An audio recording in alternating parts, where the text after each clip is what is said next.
ተመልካቾቻችን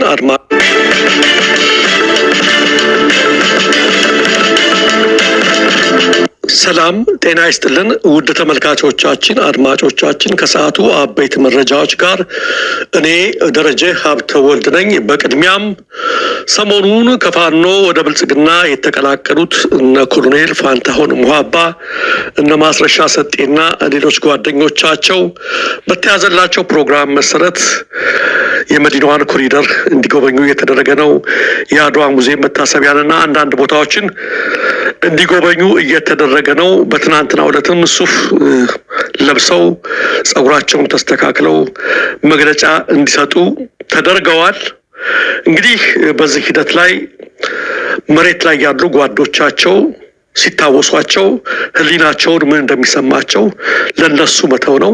እነሱን አምነው እነሱን መሪዎቻችን ብለው ብዙዎች ወጥተው በአሁኑ ሰዓትም የህይወት መስዋዕትነት እየከፈሉ ነው የሚገኙት።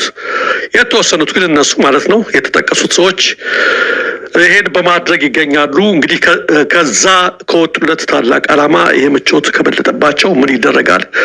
ተመልካቾቻችን ሌላው እዚህ ፎቶ ላይ ያስገረመኝ የማስረሻ ሰጤ አኳን ነው። ባለፈው የሆነ መኪና ምናምን ነገር ላይ ሲከፍት ምናምን አክተር ነበር ይመስለኝ። ዛሬም እስኪ ተመልከቱት። ማስሬ እኮ ቄንጠኛ ናት እና አጠቃላይ ሁኔታውን ሳይሆን እኮ በቃ ኮሪደሩን እሱ የሰራው ነው ይመስለው እና በቃ በዚህ በጣም በቃ የተኮፈሰ ነገር ነው ይመስለው እና ለማንኛውም ይህን መርጠዋል። ይህንን እያስጎበኙ ነው። በዓላማቸው ደግሞ የጸኑ እዛው ቦታቸው ላይ ቆመው ይገኛሉ ለማለት ነው። ተመልካቾቻችን አድማጮቻችን፣ ሌላው መረጃ ባለፈው ሳምንት በዋግምራ በተፈጸመ የድሮን ጥቃት መንግስት የራሱ ሚሊሻዎች እንደገደለ በተደጋጋሚ መዘገቡ ይታወሳል። ይህ ዘገባ ኢትዮጵያ ሚዲያዎች ብቻ ሳይሆን እንደ ቢቢሲና እንደ ሬውተርስ እንዲሁም እንደ አጃንስ ፍራንስ ፕሬስ የመሳሰሉ የውጭ መገናኛ ብዙሃን ሳይቀር በስፋት ዘግበውታል። የኢትዮጵያ መንግስት የራሱን ወታደሮችና ሚሊሻዎች በድሮን ጨፈጨፈ በሚል ርዕስ ማለት ነው። ተመልካቾቻችን በወቅቱ ሁላችሁም እንደሰማችሁት አንድ የጦር ጀነራል ወደ አካባቢው መስተዳደር በመሄድ በስህተት ነው ይሄን የፈጸምነው፣ በስህተት ነው ይሄን የፈጸምነው በማለት ለመናገር ለማሳመን ሞክረዋል። ነገር ግን አይዋጥልንም ነው ያሉት። አይዋጥልንም። እንዴት በስህተት ሊሆን ይችላል? ምክንያቱም መጀመሪያ ላይም ተመልክተናል፣ ድሮን ሲያዣብብ ነበር በቦታቸው ላይ የሚል ነው። ሌላው አሁን የአካባቢው መስተዳድር አካላት እያነሱት ያለው ነገር ከዓመታት በፊት ደብረጽዮንና ጌታቸው ረዳ ሚስትና ልጆቻቸውን ይዘው መቀሌ ላይ ሲሯሯጡ ጠቅላይ ሚኒስትር አብይ አህመድ ከሲቹዌሽን ሩም ሆነን ስንመለከታቸው ነበር። በድሮን ያልመታናቸው ያኔ ለቤተሰቦቻቸው አስበን ነበር ብለዋል። ታስታውሱ ከሆነ ይሄ ፎቶ ነበረ። ከሲቹዌሽን ሩም ሆኖ እያየናቸው ነው ሲሄዱ የተባለ። ይህም ማድረግ ከተቻለ ዘንድሮ በትንሹ 40 የመንግስት የራሱ ሚሊሻዎች መለየት አቅቶት በስህተት ተኩሰን ገደልናቸው የተባለውን ነገር እንዴት ልንቀበል እንችላለን? ለምንድን ነው ማየት ያልቻሉት? ለነጌታቸውና ለነደብረጽዮን ለቤተሰቦቻቸው ከታሰበ ለምንድን ነው ለአሁኑ ስለሚሊሻዎቹስ ያልታሰበላቸው? በማለት የአካባቢው መስተዳድር አካላት ጥያቄያቸውን አሁንም በማቅረብ ላይ ይገኛሉ። ተመልካቾቻችን፣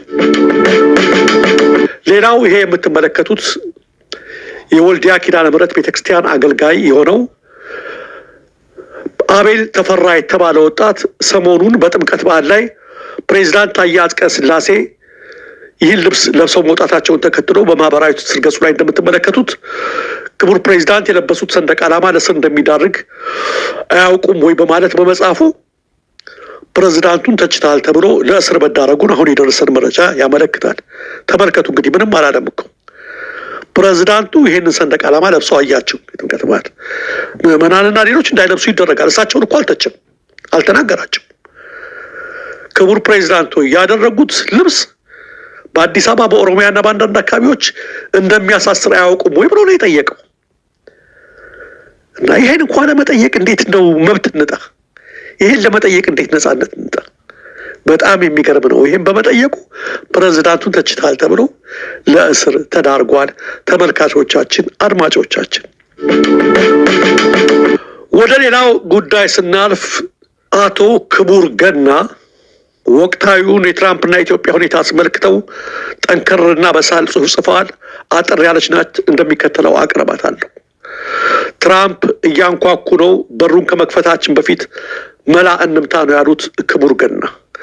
ትራምፕ ቃለ መሐላ አድርገው ስልጣን ከያዙ 1 ዓመት ሞላቸው። ከዚህ ቀደም የነበረው የዓለም ሕግና ስርዓት ከትራምፕ በኋላ ጓዙን ጠቅልሎ የሄደ ይመስላል። 47ኛው የአሜሪካ ፕሬዚዳንት ቅድሚያ ለአሜሪካ ሲሉ አሜሪካ አንድን ነገር ከፈለገች ትወስዳለች ማለታቸው ነው። አሜሪካ ያልፈለገችው ሕግና ስርዓት ደግሞ ተቀዶ ይጣላል ማለታቸውም ነው።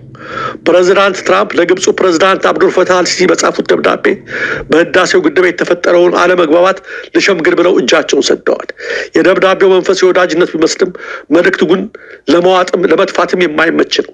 ካለፉት 12 ወራት የስልጣን ዘመናቸው እንደምንረዳው ትራምፕ ድርድር ሲሉ በሁለት እኩዮች መካከል የሚደረግ ውይይት አይደለም። እርሳቸው ድርድር ሲሉ በዓለም አቀፍ ሕግ ወይም በተባበሩት መንግስታት ድርጅት መሰረት የሚደረግ ሳይሆን የምለውን ትቀበላለህ አሊያም የሚወስድብህን እርምጃ ትቀበላለህ ማለታቸው ነው። ይህን አቋማቸውን አይደብቁም፣ እንዲያውም ይኮሩበታል። ዓለም አቀፍ ሕግ የሚባል ነገር እንደሌለና አሜሪካ በተናጠል ያላትን ኃይል ያለ ገደብ ለመጠቀም የሚያግዳት ነገር እንደሌለም በግልጽ ሲናገሩ ተደምጠዋል። በአባይ ወንዝ አጠቃቀም ጉዳይ ሸምግል ሲሉም በዚሁ ማዕቀፍ መሰረት መሆኑን ልብ ይለዋል። ታላቁ የኢትዮጵያ ህዳሴ ግድብ በአሜሪካም ሆነ በዓለም አቀፉ የገንዘብ ተቋም ብድር የተገነባ አይደለም።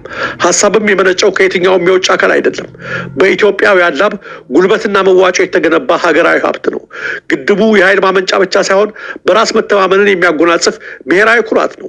ሀቁ የሆነው ሳለ የዓለማችን ሀያሉ ሀገር ፕሬዝዳንት ኢትዮጵያ በአንጡራ ሀብቷ የገነባችውን ግድብ እንዴት መጠቀም እንዳለባት በሽምግልና ስም የውሳኔ ሀሳብ ሊጥሉብን በር እያንኳኩ ነው። እዚህ ላይ በሩን ከመክፈታችን በፊት መላ መምታት አለብን። ከዚህ ቀደም የዓለም አቀፍ ሕግ በከፊልም ቢሆን በሚሰራበት ጊዜ አንዳንድ ሀገራት ለዓለም አቀፍ ሕግ አንገዛም ብለው ቡራ ከረየው ቢሉም በስተመጨረሻ ግን ለዓለም አቀፍ ስርዓት ሲገዙ እናስተውል ነበር። አሁን ግን ያ ዘመን ያበቃ ይመስላል።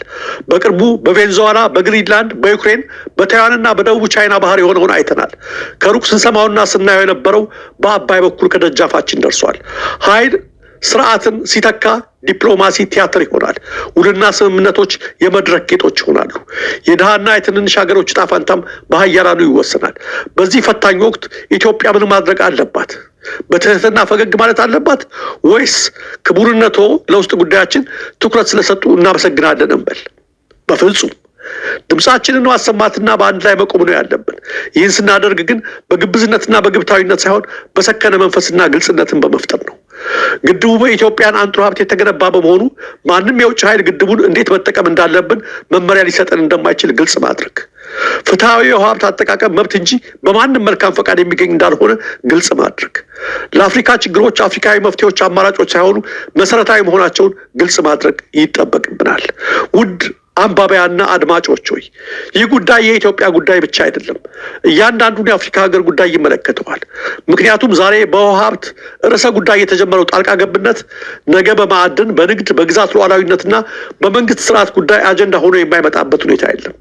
አሁን በምንኖርበት ዓለም የዓለም የንግድ መርሆች በአሜሪካ የማይሰሩበት፣ የተባበሩት መንግስታት ድርጅት መርሆች ተግባራዊ የማይደረጉበትና መፈንቅለ መንግስት መፈጸም በአንድ ሀገር የሚኮነንበትና